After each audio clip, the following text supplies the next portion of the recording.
¿Por qué somos de la Iglesia Católica y no de otra iglesia?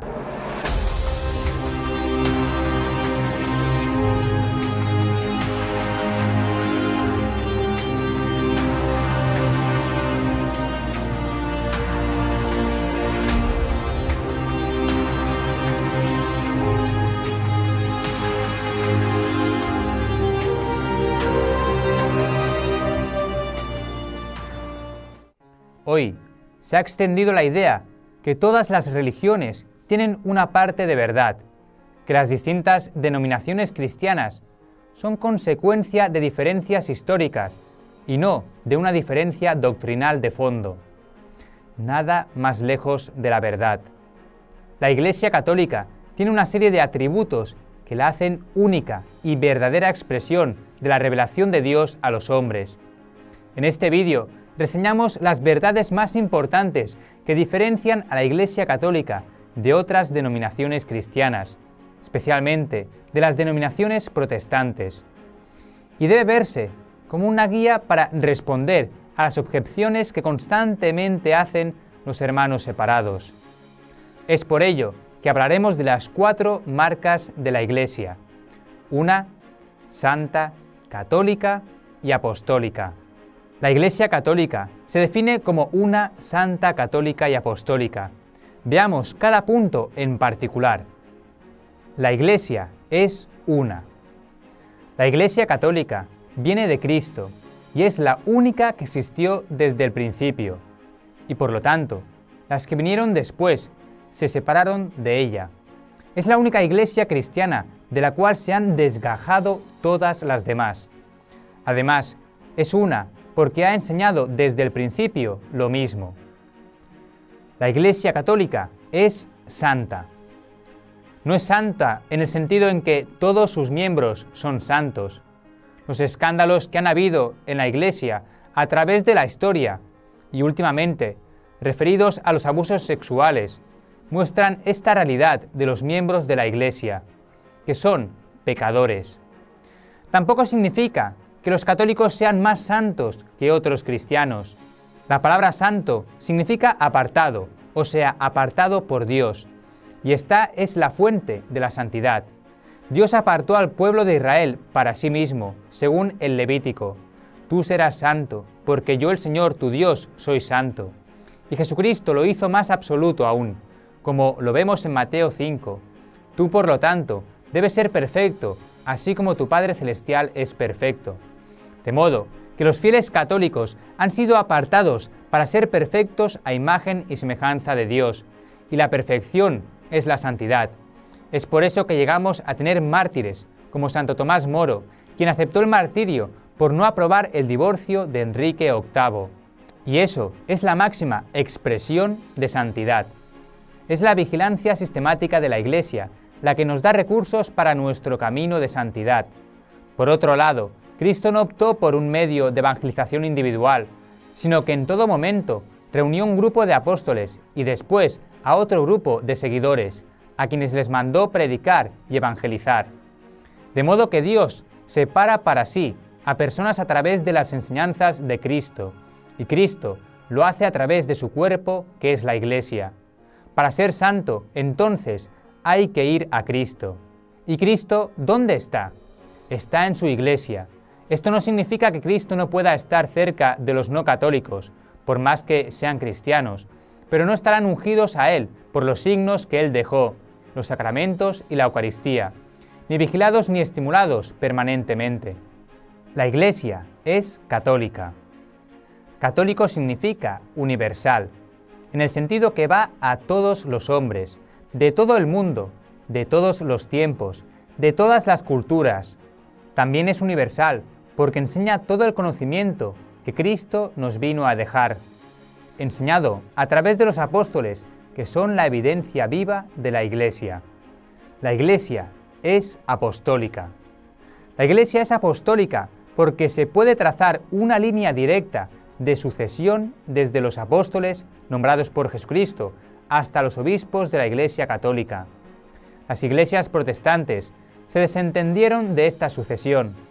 La Iglesia anglicana la mantuvo hasta que rompió con la Iglesia romana, cuando el rey Enrique VII, y entonces perdieron la capacidad de ordenar obispos de acuerdo a la sucesión apostólica que partió de San Pedro. Hasta aquí nos hemos manejado con un grado alto de generalización, pero ahora vayamos a lo concreto. Entonces, ¿por qué cosas concretas somos católicos? ¿Qué cosas específicas nos hacen que nos llamemos católicos? La Iglesia Católica es igual a la Iglesia de Jesús. Cuando uno se une a la Iglesia Católica, se está adhiriendo a la Iglesia iniciada por Jesús. Jesús le dijo a Pedro que construyera una iglesia, no iglesias en plural. Por lo tanto, ser de la Iglesia Católica es ser de la Iglesia que fundó Jesucristo. Todas las iglesias que nacieron en la protesta son consecuencia de doctrinas generadas por los hombres y no de mandatos directos de Jesucristo. En los Evangelios queda claro que el reino de Dios llegó definitivamente con la nueva alianza, representada por Jesús. Es la roca predicha por el profeta Daniel 28, que existiría para siempre. Y esto es lo que promete Jesús, cuando dice que las puertas del infierno no prevalecerán contra su iglesia. De modo que su iglesia nunca se extinguió, como para que algunas personas formaran otra iglesia. La iglesia ha sido tratada de exterminar externamente por los romanos, los mongoles, los musulmanes, los comunistas, los nazis, la masonería, el secularismo, etc. También por los graves pecados internos, como por ejemplo el que hemos visto desarrollar en nuestra época, el abuso sexual de parte de algunos sacerdotes. Y sin embargo, ni los ataques externos ni los ataques internos han podido destruir a la Iglesia Católica. Esto demuestra la protección especial dada por Dios. La Eucaristía. Otro valor que tiene la Iglesia es la Eucaristía, que es literalmente el cuerpo, la sangre, el alma y la divinidad de Jesucristo, y que es una inyección de divinidad dada a nuestros cuerpos para limpiarnos y encaminarnos hacia la santidad. Es más, el propio Jesús dice que si comemos su carne y bebemos su sangre, viviremos para siempre, porque corre en nuestro flujo sanguíneo la sangre real de Dios que nos permite ser reyes en la tierra. Esto sucede en la misa, cuando el sacerdote invoca al Espíritu Santo y convierte las especies de pan y vino en el cuerpo y la sangre de nuestro Señor. A partir de ahí, la hostia consagrada es el cuerpo de Cristo y el vino consagrado es la sangre de Cristo. Los protestantes no tienen más remedio que decir que esto es un mero simbolismo, porque al romper la sucesión apostólica, sus pastores no pueden consagrar las especies de pan y vino, o sea que no pueden hacer la transubstanciación. Los únicos que pueden transformar el pan y el vino en el cuerpo y la sangre de Jesús son las denominaciones que tienen la línea apostólica, o sea, solamente la Iglesia Católica y las iglesias ortodoxas orientales. Este es uno de los sacramentos que se encuentran solamente en la Iglesia Católica. Pero además, la Iglesia Católica dispensa gracias a través de los 7 sacramentos. Los sacramentales son también un valor católico, porque los protestantes rehúyen a cualquier elemento físico que sirva como eslabón para conectarse con Dios y obtener su gracia, como es el caso de imágenes religiosas, estampitas y objetos para rezar, como puede ser un rosario. La Biblia y su interpretación. La Iglesia Católica fue la que dio forma a la Biblia a finales del siglo IV, en el Concilio de Roma, cuando el Papa Dámaso I declaró infaliblemente en el canon de la Biblia, compuesto por 73 libros. La Biblia es el documento que nos permite conocer las enseñanzas de Jesús. Es el regalo más preciado que la Iglesia Católica hizo a la humanidad. Y su interpretación a través de los siglos y por medio de la Iglesia también es un regalo fenomenal, porque nos permite desentrañar los secretos que hay en ella. Por ejemplo, nos permite desentrañar los dogmas en los que se basa nuestra fe, descubrir que existe el purgatorio, que es un gran regalo de la misericordia de Dios, descubrir cuáles son los sacramentos, etc. Y esto le da firmeza a la doctrina, porque las protege de las herejías y malas interpretaciones que suceden cuando uno interpreta la Biblia por uno mismo, sin referirse a la tradición de interpretaciones históricas. Es por esto que las denominaciones protestantes caen fácilmente en la legitimación del matrimonio homosexual, del aborto, la eutanasia, la ideología de género, etc. Somos la familia de Dios. La Iglesia Católica es una verdadera familia celestial, con un Padre misericordioso, Dios, una Madre amorosa, la Santísima Virgen, y un hermano que está dispuesto a todo para salvarnos, como hizo Jesús en la cruz. Esa familia divina refleja el eslabón primario de la sociedad, que es la familia del Padre, la Madre y los hijos en términos de roles humanos, que ha sido simbolizada por Jesús, María y José. Pero además nuestra familia está ampliada porque la componen la Iglesia triunfante, que ya está en el cielo, la Iglesia sufriente, que está en el purgatorio, y la Iglesia que peregrina en la tierra, es decir, la Iglesia militante. Y todos somos parte del mismo cuerpo de Jesús. No debemos olvidar a aquellos que se constituyen verdaderos maestros, que nos guían en el camino de santificación, a través de su ejemplo. Estamos hablando de los santos y los mártires. Ellos se han sacrificado para dejarnos el legado de la fe, de generación en generación. Y es un legado al que los protestantes no son respetuosos, porque para ellos no se debe un destaque especial a los santos y mártires, como para que sus vidas influyan sobre las nuestras. En definitiva, podríamos decir que carecen de modelos de rol para caminar hacia nuestra salvación. Pero me quiero detener en las bases bíblicas de la fe católica, que es algo que se oye criticar permanentemente por los hermanos separados. Las bases bíblicas de la fe de la Iglesia Católica.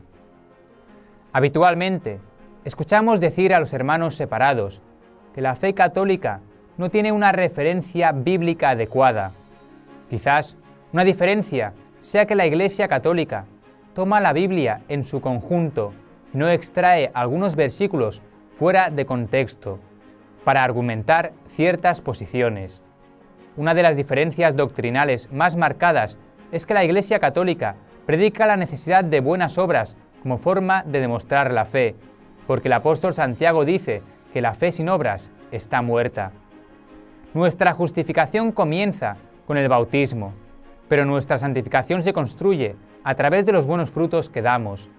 Fuimos salvados cuando Cristo murió en la cruz por nosotros, pero aún podemos rechazar su amor debido a nuestro libre albedrío.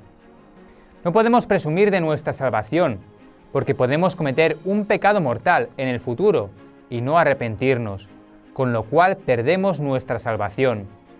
En Mateo 24 se dice: el que persevere hasta el fin será salvo, que no es otra cosa que advertirnos que debemos permanecer en estado de gracia a lo largo de nuestra vida, para obtener el fruto personal de la redención de Jesucristo. No hay que olvidar que el maligno siempre está al acecho y que somos débiles.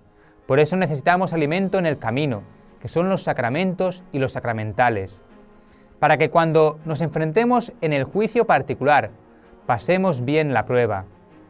Diversos pasajes bíblicos nos alertan sobre la necesidad de perseverancia, de no bajar los brazos, de respeto a nuestra conducta, de tener fe, etc. Si uno fuera salvado reconociendo a Jesús como nuestro Señor en un momento de nuestra vida, y no perseveráramos hasta el juicio que Él nos hará, no podemos llegar al cielo. Esto es especialmente claro en el momento actual, cuando muchos niños que son criados cristianamente en sus hogares se vuelven ateos cuando entran a la adolescencia y a la universidad. El pecado de presunción es justamente eso: presumir que una persona va a salvarse sin necesidad de hacer un esfuerzo por evitar las tentaciones y perseverar en el camino de la fe. El catolicismo sostiene que la salvación se logra mediante el cumplimiento de varios pasos, y no solamente por las palabras que expresó Lutero hace 500 años, quien dijo: «Vosotros sois salvos solo por la fe». Una enseñanza clara bíblica, como es la católica, debe contemplar todos estos pasajes que argumentan distintos aspectos en los que basa la salvación. Marcos 16, 16. Se argumenta que una persona es salvada por la creencia y el bautismo. En Efesios 2, del 4 al 5, se argumenta que la salvación viene por la gracia. En Efesios 2 del 8 al 10 se argumenta que la salvación llega por la gracia, la fe y las buenas obras. En Santiago 2 del 24 al 26 se concluye que la salvación viene por la fe y las buenas obras. En Hechos 2:21 dice que la salvación viene por invocar el nombre del Señor. En 1 de Pedro 3:21 se habla que la salvación llega por el bautismo. Debemos concluir entonces que la salvación está compuesta por un cúmulo de cosas que incluyen el bautismo, la gracia, la fe y las buenas obras. Y a esto hay que agregarle el verdadero arrepentimiento por los pecados y su expiación. Esto es una verdadera interpretación bíblica, no la reducción a un solo factor como hacen los protestantes. Es por esto que si elegiste ser católico, entonces elegiste la interpretación más adecuada de las palabras de Dios en su revelación a los hombres.